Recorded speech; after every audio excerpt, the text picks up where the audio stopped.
When thou wakest, thou takest true delight in the sight of thy former lady's eye.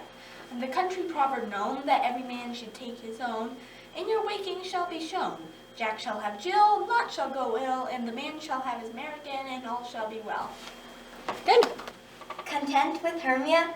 No, I do repent the tedious minutes I with her have spent. Not Hermia, but Helen I love, who will not change a raven for a dove. The will of man is by his reason swayed, and reason says you are the worthier maid.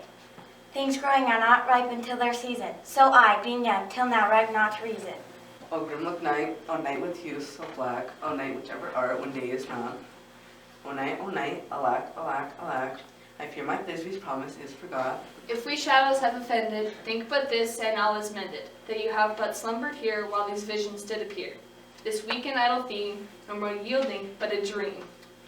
Gentles, do not reprehend. If you pardon, we will mend. And as I am an honest puck, if we have an earned luck, now to escape the serpent's tongue, we will make amends ere long. Else the puck a liar call. So good night unto you all. Give me your hands if we be friends, and Robin shall restore amends. Beautiful. A good fence is with a good will. That you should think that we should think we come not to a friend, but with goodwill. To show our simple skill, that is the true beginning of our end. Consider then we come but in despite. You counterfeit, you puppet, you! Puppet? Why so?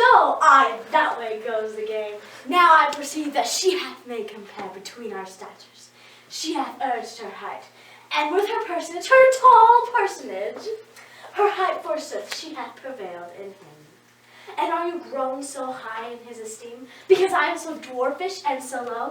How low am I, thou painted maple? Speak. How low am I? I am not yet so low that my nails can reach unto thine eyes! I left no ring with her. What means this thing? Fortune forbid my outside have not charmed her. She made good view of me, indeed so much that sure methought her eyes had lost their tongue, for she did speak and starts distractedly. She loves me, sure. The cunning of her passion invites me in this churlish messenger. None of my lord's ring. Why, he sent her none. I am the man. If it be so as 'tis, poor lady, she were better love a dream. Disguise, I see thou art a wickedness, wherein the pregnant enemy does much.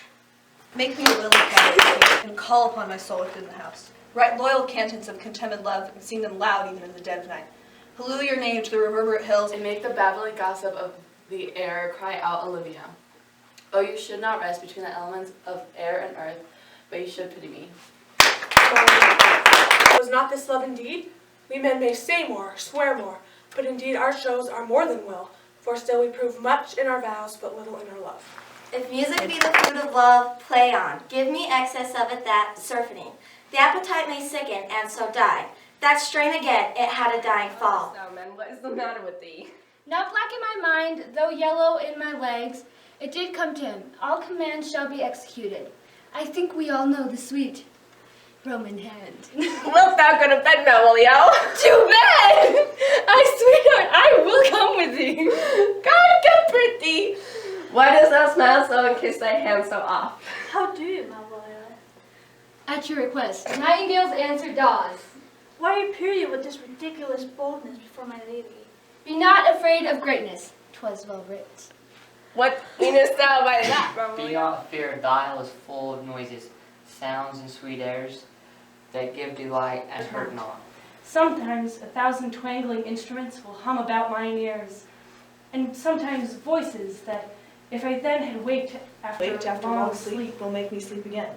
And then in dreaming, the clouds methought would open and show riches ready to drop upon me, that, when I waked, I cried to dream again. Okay. Now my charms are all o'erthrown, and what strength I have is mine own, which is faint. Now 'tis true I must be here confined by you, or sent to Naples.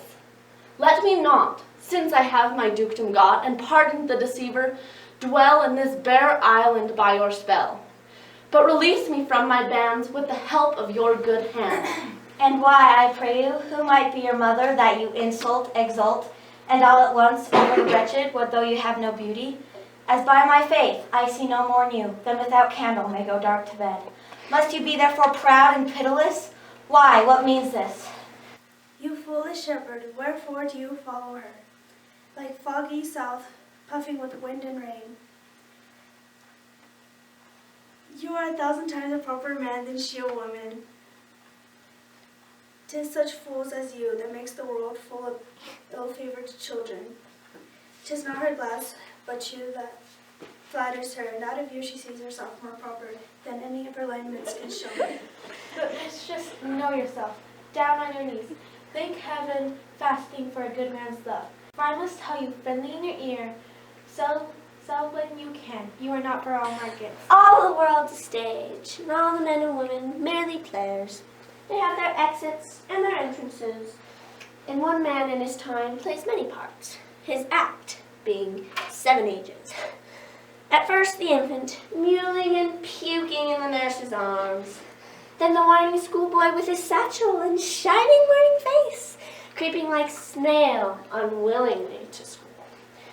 And then the lover, sighing like furnace with a woeful ballad made to his mistress' eyebrow.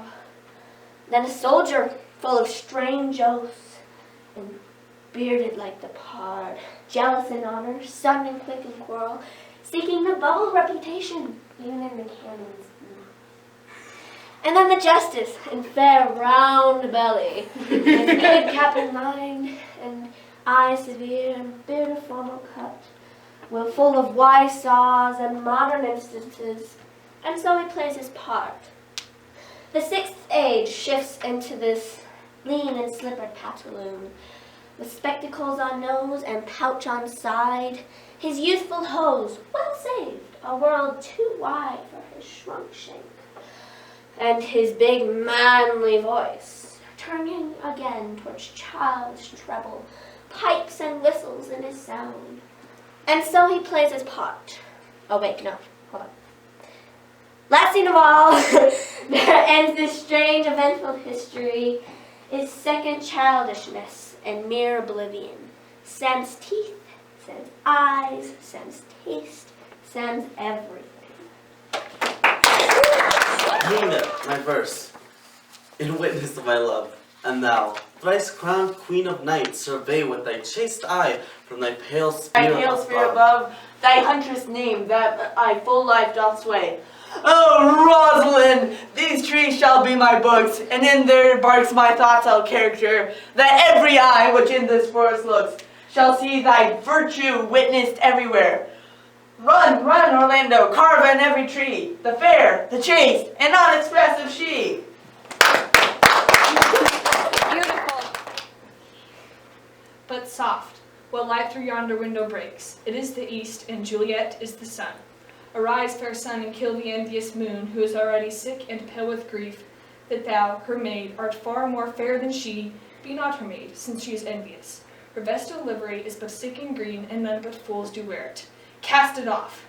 It is my lady. Oh, it is my love. Oh, that she knew she were. She speaks, yet she says nothing. What of that? Her eye discourses. I will answer it. I am too bold. 'Tis not to me she speaks. Okay, very good. 'Tis but thy name that is my enemy. Thou art thyself, though not a Montague. What's Montague? It is nor hand, nor foot, nor arm, nor face, nor any other part belonging to a man. Oh, be some other name. What's in a name? That which we call a rose, by any other word would smell as sweet. So Romeo would, were he not Romeo called, retain that dear perfection which he owes without that title. Romeo, doff thy name, and for that name, which is no part of thee, take all myself. Very good. 'Tis torture, not mercy. Heaven is here where Juliet lives, and every cat and dog and little mouse, every unworthy thing live here in heaven and may look on her. But Romeo may not. More validity, more honorable state, more courtship lives in carry-on flies than in Romeo. You may seize on the white wonder of dear Juliet's hands and steal a mortal blessing from her lips, who even in pure and vestal modesty still blush, and sinking their own kisses in. But Romeo may not. He is banished. Good. Oh, pardon me, thou bleeding piece of earth, that I am meek and gentle with these butchers. Thou art the runes, of the noblest man that ever did live in the tide of times. Woe to the hand that shed this costly blood. Over thy wounds now do I prophesy, which, like dumb mouths, do ope their ruby lips and beg the voice and utterance of my tongue. A curse shall light on the limbs of men.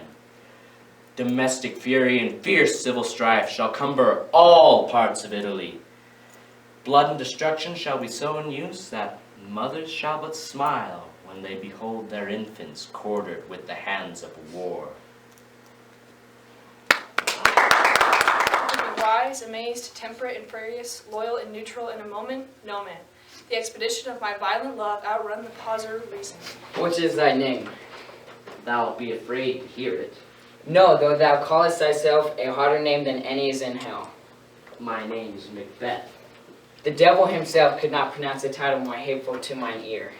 No, nor more fearful.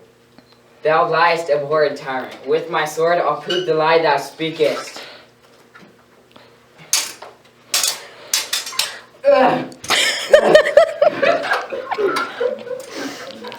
You should have died hereafter. There would have been a time for such a word. Tomorrow and tomorrow and tomorrow creeps in this petty pace from day to day, to the last syllable of recorded time. And all our yesterdays have lighted fools the way to dusty death. Out, out, brief candle! Life's but a walking shadow, a poor player that struts and frets his hour upon the stage, and then is no more. It is a tale told by an idiot, full of sound and fury, signifying nothing.